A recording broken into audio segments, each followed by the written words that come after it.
Mike Callahan here with Callahan's Corner. I had a pre-submitted question that this business owner wanted to know how he should differentiate his company and be able to charge top dollar and differentiate himself. So, in the words of Dan Kennedy, who's famous for the long copy marketing script, Dan Kennedy said, and I'm paraphrasing here, is if you cannot be the cheapest, you should be the most expensive in your market. Well, I totally agree. Nobody really wants to be the cheapest. But if you're going to be the most expensive in your market, there's some things, in my opinion, that you really actually need to do to charge top dollar. So, first one of it is just showing up. Most service businesses do not answer their phone. So, either whether you go out and hire a virtual assistant, such as Pink Callers or Call Boss or one of the other great call services out there, we need to be picking up the phone. In my opinion, a call center is not going to do it. We need somebody to actually answer the phone, take the client intake, and actually create a on-demand estimate based on a pricing matrices. So what we're going to do is pick up the phone. We're going to turn phone calls and return emails. Seems very obvious, but trust me, most people are not doing it. Next thing is we are going to follow up on all of our estimate requests 5 or more times, because 80% of all the sales in the service industry are won on 5 or more touches. So not necessarily how we're differentiating, but really we are differentiating because your competitors will follow up once at most. So if you are not returning estimates within a few hours at the most, one business day, you're missing out on a huge share of your businesses. So there's been a huge shift in the buying habits, especially accelerated now with COVID, that today's consumer is expecting on-demand buying and on-demand pricing, and it has to be on their time, not yours. So Amazon, Netflix, Uber, DoorDash, just to name a few, have mastered on-demand buying. And yes, your consumers are buying from those people. So if you're not creating an on-demand buying system through an automated bot or office hours that are extended, and you can go on and measure online for a lawn care company or home cleaning company going through Zillow based on livable square footage, you are missing out. So these are some of the key points that we're differentiating on. Once the estimate is submitted, we should have an automated process to follow up with consistency to let the consumer know you're there.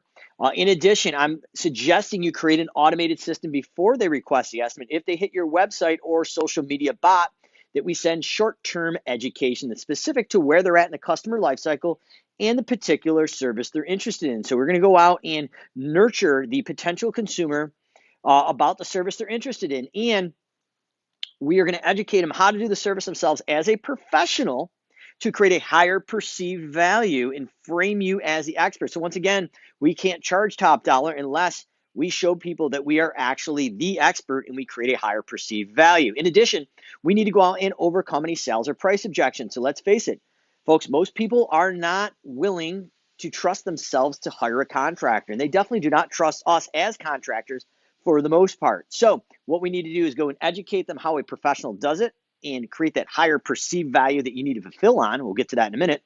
And we need to overcome any sales or price objections. So do I need to be home to have the lawn mowed? Do I need to be home to have the house cleaned? Are you going to close the fence gate behind you? Because I don't want to worry about the kids and the dog running out of the yard after you perform the service if I don't check. So we're going to shorten that sales cycle by addressing the commonly asked concerns and questions up front. And we're going to educate them to create a higher perceived value. Now, we've got that estimate out. We've got a process. So we call 20 days to close. We're following up for 20 days, at least 5 times, but definitely more than 5 times via omni-channel marketing. So that's going to be phone calls, text messaging, and emails. Emails and text messages are automated. The phone calls are assigned through an automation with a call script and accountability. So we're showing up when we need to be there with a particular personalized call script based on the estimate we've given them.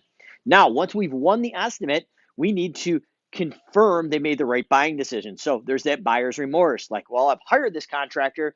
Are they actually competent, and are they going to show up and return the phone calls like they've said they have? So immediately what we did in my business, we send out, and actually still do in my businesses, is we send out a welcome and wow sequence. So it automatically welcomes them, acclimates them what to expect, indoctrinates them, and gets a credit card on file. If that's the way you do business, let's automate that and get that going. Then we're going to do a 30, 60, and 90-day basically cancellation risk or NPS to social review. So we're going to find out to the particular service, if it's a recurring service, we do 30, 60, and 90-day follow-up. That's automated, it looks personal, just making sure they're happy. And if they're not, it notifies somebody in the office to follow up. If it's a one-time service, we only follow up once. Now, if they hit a threshold of a NPS or a net promoter score of a 9 or 10, that automation actually sends them out to social review to create more social proof of what you are doing. Allows you to create a higher price in the market and be the price leader. So just like Dan Kennedy said, if you can't be the cheapest, not recommending you are, be the highest price. But we have to follow through on our commitment and our brand promise. So these things are going to go out and do that. Now, consumers aren't necessarily going to go out and say, hey, I need these extra services. But as a service provider that's charging the highest price in the market, you should be going out. You got pieces of equipment like this skid steer behind me that are, large in overhead. Or if you're a home cleaning company, you've got some fixed overhead you need to cover. So we should go out and at least 5, if not 8 times a year through the seasonality and the needs of the pain points of our consumer, upsell particular services that raise that client value once again. So we're going in and proactively being their partner for success. And maybe, just maybe, even if we don't provide the service, but we see something around their house that needs attention on the outside, especially if you're landscaping, or on the inside, we go out and refer one of our joint partners. So we're not only their provider for lawn care and landscape or home cleaning, but we're their trusted advisor for everything outside and inside the house. And if we see something, we go in and continue to provide that extra value up and above what we do, and we recommend things like that. I recommend empowering your crews with a mobile app that they can enter data in to do basically on-site property-specific upsells. So if the shrubs are out of whack, or if there's a lot of weeds in the landscape bed, those can be relayed back to the office and automatically trigger an upsell. So, hey, we were at your property and we noticed your beds and your landscape may need a little attention. That's something we don't do, but as your trusted provider, added value, we've seen these things and we can help you out with them. So those are just a few of the many things that you can do to go out and charge and be the highest price leader in your business and industry. But we need to be consistent. We need to create a higher perceived value through education, overcome those sales and price objections.